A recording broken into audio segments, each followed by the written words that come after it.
थी जो रोज दाना चुनने के लिए अपने बच्चों को घोंसले में छोड़कर दूर जंगलों के पास बस्तियों में जाया करती थी। एक दिन किसी घोड़े पर उसने चने का दाना पाया। वह उसे लेकर चक्की में दरने को ले गई। दाल दरते दरते एक दाल खूंटे में फंसी रह गई। एक ही दाल बाहर निकली। चिड़िया ने उसे निकालने की अपनी ओर से बहुत कोशिश की, लेकिन वह सफल नहीं हो सकी। चिड़िया बढ़ई के पास गई और उसने खूंटे में फंसी दाल को बाहर निकालने को कहा। बढ़ई कुछ और काम कर रहा था, इसीलिए उसने ध्यान नहीं दिया।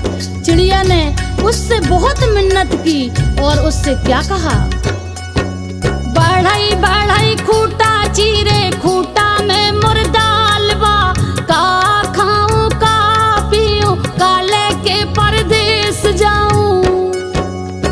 बढ़ई ने उसकी एक न सुनी और उसे धुतकार कर भगा दिया। फिर वह राजा के पास गई। चिड़िया ने राजा से गुहार लगाई, राजा ऐसे बढ़ई को दंड दो जो मुझ जरूरतमंद की बात नहीं सुनता।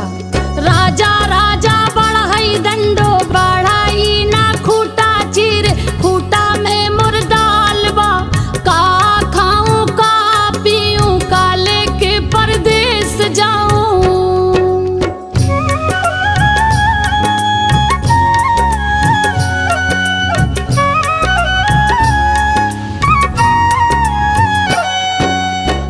राजा के पास कहाँ इतनी फुर्सत थी कि नन्ही चिड़िया की बात सब काम छोड़कर सुनता। जब उसने भी विनती पर कोई ध्यान नहीं दिया तो वह रानी के पास गई और रानी से बोली, हे रानी, तुम अन्यायी राजा का साथ छोड़ दो। रानी रानी राजा ते जो राजा ना बढ़ई दंडे, बढ़ई ना खूंटा चीरे, खूंटा में मुर्दालवा, का खाऊं का पीऊं, काले के परदेस जाऊं। रानी भला अपने राजा को क्यों छोड़ने लगी? रानी ने रोती बिलखती चिड़िया की एक न सुनी और उसकी बात मानने से इनकार कर दिया। फिर गौरैया उड़ी, सांप के बिल के पास जाकर रोने लगी। बिल से निकले सांप से अपनी विनती दोहराई, सारप सारप रानी डसो, रानी ना राजा छोड़े, राजा ना बढ़ई दंडे, बढ़ई ना खूंटा चीर, खूंटा में मुर्दालवा, का खाऊं का पीऊं, काले के परदेस जाऊं।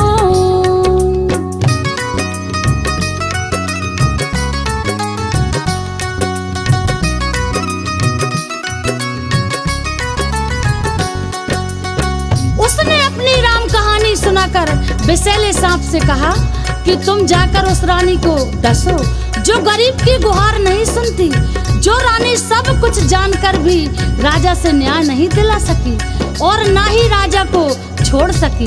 तुम जाकर उसे क्यों नहीं डस देते? सांप ने भी उसे व्यस्तता दिखाई। तब भागी भागी गौरैया जंगल में जा पहुंची और उसने बांस से विनती की, तुम लाठी बनकर सांप को मारो। लाठी लाठी विषधर पीटो, विषधर ना रानी डसे, रानी ना राजा छोड़, राजा ना बढ़ई दंडे, बढ़ई ना खूंटा चीर, खूंटा में मुर्दालवा, का खाऊं का पीऊं, काले के परदेस जाऊं। बांस की लाठी भी भला इस नन्ही गौरैया के लिए सांप से क्यों बैर लेती? उसने भी इनकार कर दिया। तो गौरैया गुस्से से भर उठी और उड़कर भरभूजे के यहाँ भभक रही आग के पास जा पहुंची और उसे ललकारा, हे आग, तुम सारे जंगल को जलाकर राख कर दो, जिसमें न बांस के पेड़ रहें, जिसकी लाठी मुझ गरीब और बेसहारा के लिए नहीं उठती, कोई मुझे मेरा हक नहीं दिलाता। आग ने जब सारी बात विस्तार से जाननी चाही तो गौरैया ने अपनी राम कहानी उसके आगे भी सुना दी। आग आग जंगल जारो, जंगल ना लाठी पटबे, लाठी ना विषधर मारे, विषधर ना रानी डसे, रानी ना राजा छोड़े, राजा ना बढ़ई डंडे, बढ़ई ना खूंटा चीर, खूंटा में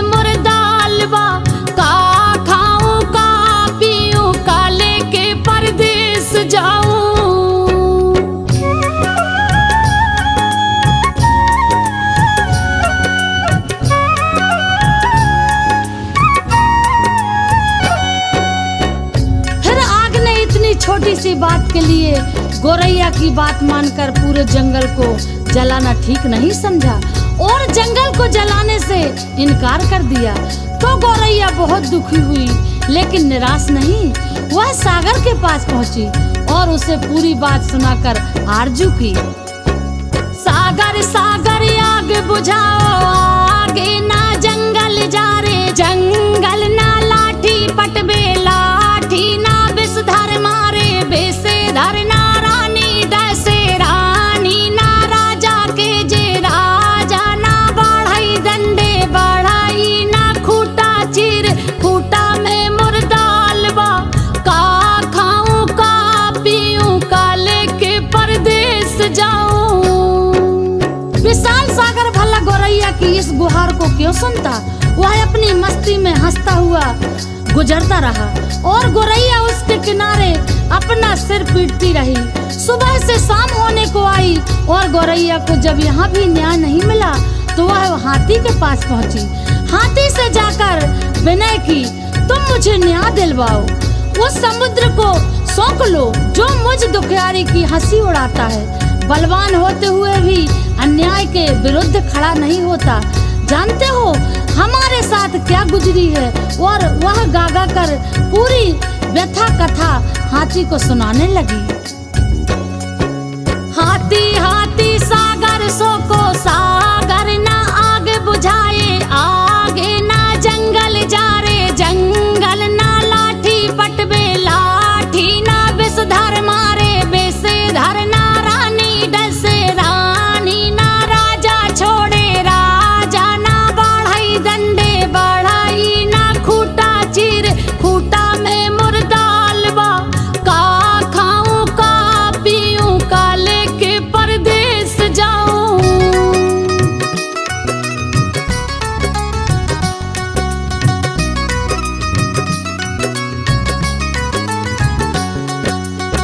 हाथी भी गोरैया की बात सुनकर टस से मस नहीं हुआ। उसने भी उसका साथ नहीं दिया और उसकी बातों को हवा में उड़ाता हुआ अपने लंबे लंबे सूप जैसे कान हिलाते हुए आगे निकल गया और नन्ही गोरैया का धीरज धीरे धीरे टूटने लगा। वह थककर चूर हो गई, जहाँ की तहाँ बैठी लाचार सी होकर आंसू बहाने लगी। सारी दुनिया उसे अंधेरी दिखाई देने लगी। किस किस से उसने अपनी कहानी नहीं सुनाई, लेकिन किसी ने उसकी मदद नहीं की। बेसहारा लाचार की करुण पुकार पर कोई ध्यान नहीं देता। तभी उसके पैरों के पास एक नन्ही सी चींटी आकर उसका हाल पूछने लगी। उसने देखा नन्ही नन्ही चींटियों की एक लंबी कतार, एक के पीछे एक बहुत सी अनुशासित ढंग से चली आ रही हैं। उसने ध्यान से देखा उनका अद्भुत संगठन और अथक परिश्रम। वह बड़ी पूर्ति तरुपरता और संयोजित ढंग से अपना काम मिलजुल कर किए जा रही थी। चींटियों ने आकर उसे घेर लिया और गोरैया से पूरी व्यथा कथा सुनकर सहानुभूति के साथ बोली, बहन, दुनिया में रोने गिड़गिड़ाने से काम नहीं चलता और ना ही बैठकर आंसू बहाने से कुछ होता है। हिम्मत हार करके बैठना तो कायरता है। चलो चलो हमारे साथ, हम न्याय दिलवाएंगे, कोई रास्ता निकालेंगे। चलते चलते चिड़िया यह सोचती रही कि भला ये नन्ही नन्ही चींटियां मेरी क्या मदद करेंगी, जबकि बड़ों बड़ों ने मुझसे मुंह मोड़ लिया और मेरे किसी काम नहीं आए। खैर चलो देखते हैं, कोई तो मेरी मदद के लिए आगे आया है। चींटी बहना हमारा साथ देने चली है तो उसकी फौज भी तो है उसके पीछे, फिर घबराना क्या, देखते हैं क्या होता है। गोरैया सोचती हुई चली जा रही थी। तभी चींटियों ने कहा कि तुम थोड़ी देर यहीं पास के डाल पर बैठ जाओ, फिर देखना मैं क्या करती हूँ।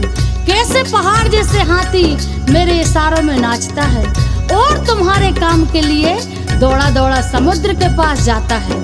हिम्मत हारने से कुछ नहीं होता है, मिलजुल कर झुंड लगाने से समस्याओं के समाधान का रास्ता निकलता है। गोरैया खुर से पास के डाल पर जा बैठी और चकित होकर चींटियों की असंभव सी लगने वाली बातों को कारगरों से अपनी आंखों के सामने देखती रही। चींटी धीरे धीरे हाथी के पैर से सरक कर उसके कान तक जा पहुंची। हाथी अपने सूप जैसे कान हिलाता सूंड से अपने माथे पर फूंक मारता ही रह गया और चींटी उसके कान में घुसकर उसे तंग करने लगी और उसे समझाने लगी। बड़े बड़े बलवान यदि अपने बल अहंकार में चूर होकर दीनहीन छोटों की सहायता ना करें तो उन्हें भी भान होना चाहिए कि काम पड़ने पर छोटे भी यदि अपनी आन बान के लिए अड़ जाए तो बड़ों बड़ों के लिए संकट पैदा कर सकते हैं। अभी तो मैं अकेले आई हूँ, किंतु मेरे पीछे असंख्य चींटियों की लंबी कतार चली आ रही है। कहीं सबने एक साथ चढ़ाई कर दी तो लेने के देने पड़ जाएंगे। अपने प्राण संकट में क्यों डालते हो? मेरी नेक सलाह यही है कि तुम सीधी तरह से चलकर गौरैया का काम करो, नहीं तो आगे समझ लो मरता क्या न करता। हाथी झुंझलाहट और घबराहट में चींटी की बात मानने को लाचार हो गया। वह यह कहते हुए गौरैया के लिए सागर को सोखने के लिए तैयार हो गया।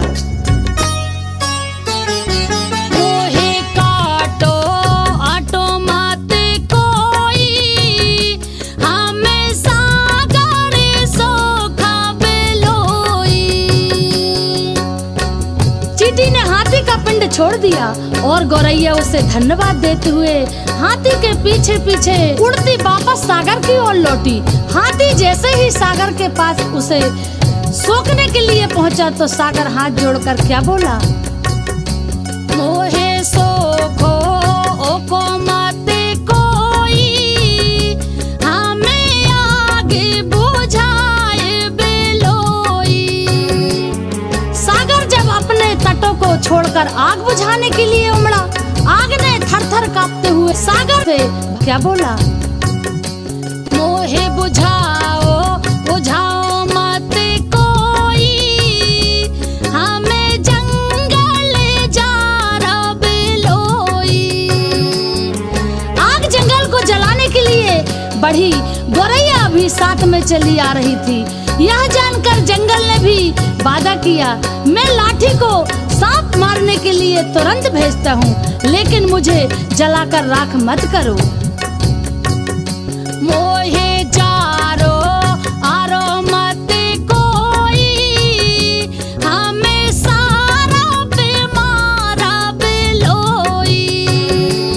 सांप की क्या मजाल जो जंगल की बसबारियों में अनगिनत लाठियों की मार से भयभीत न हो। उसने भी बिल के बाहर आकर गौरैया को भरोसा दिया। मोहे मारो आरो मत कोई, हमें रानी दासा बेलोई। रानी ने जब सांप को महल में आते देखा, उसके साथ गौरैया को भी आते देखा, तो वह पूरी बात का अनुमान कर पसीने पसीने हो गई। उसने हाथ जोड़कर विनती की, मोहे डासो असो मत कोई, हमें राजा के तेजा बेलोई। रानी के उस वचन के बाद भला राजा क्यों अपने हट पर टिकता? उसे तो गौरैया का धीरज, अथक परिश्रम और सूझबूझ का समाचार मिल चुका था। उसने अपनी लापरवाही और अन्याय के लिए क्षमा मांगते हुए फौरन बढ़ई को बुलाने का वचन दिया और कहा,